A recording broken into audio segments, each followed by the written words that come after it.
It's dark outside, but it's light in here. Chanuka, Chanuka.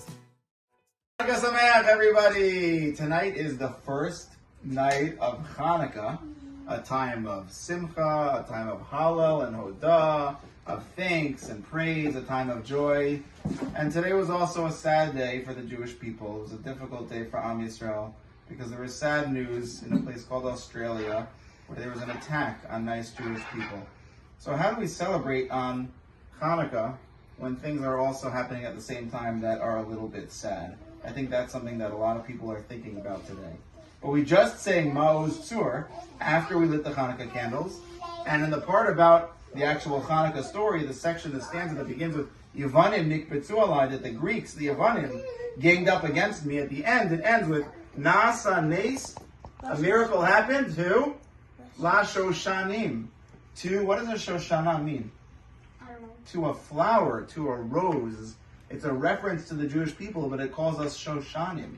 It calls us a people of roses. It's a reference probably to Shir HaShirim, to the book written by Shlomo Melech, where he writes, Keshoshana bein hachochim, that the Jewish people are like a rose between the thorns. How are the Jewish people like a rose between the thorns? Because there are difficult things and sometimes even bad or scary things all around us in the world, but the Jewish people are always like a sweet, beautiful rose, always doing the right thing and always staying close to each other and to Hashem. But I want to read you one medrash that I was thinking about today that helped make Chanuka meaningful even during difficult times. The medrash says, it's in the name of Rav Huna, Ma Shoshana Zu Keshehin Nusuna Bin Achochim, just like a rose when it's between the thorns, Ruach Tzafonis Yotzei Umata Osa Klape Darom V'Hachoch V'Uktzah. There might be a wind that comes from the north and it blows the rose a little over to the south. And what happens when the rose blows a little? What does it hit? What does it touch? The thorn, and it gets a little scratch.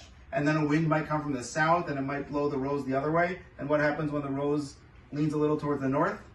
It gets a little cut.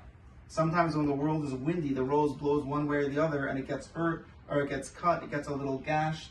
That's on days like today when there are difficult days. It's like the Jewish people, there's a big wind and we don't just get a little cut, but sometimes a deep gash, and it's very painful and it's very, very difficult. But the Medrash says, even this rose, when it's blowing in the wind and when it's getting scratched, Afal pikein liba mechuvan lamala. The rose always returns back upright. Its heart, so to speak, of the rose is always facing up towards Hashem. Even when it's blowing and even when it's hurt and even when it gets scratched, it always remembers that Hashem is in charge, and we always direct our hearts towards Hashem. So that's what we're doing this Hanukkah. We have so much to be happy about and so much to be thankful for. And unfortunately also there's things to be sad about, and there's a lot of things that we need to daven for. But we always remember that our libeinu, our hearts, our mechuvan klape mala, are facing towards Hashem. And just like every stanza of Ma'oz Tzur ends with the Yeshua, ends with the redemption, ends with something good, we know that very, very soon, b'mheira v'yameinu, we're also going to experience the Geula and the Yeshua. We just keep davening and keep having Amunah in Hashem. Chanuka Sameach!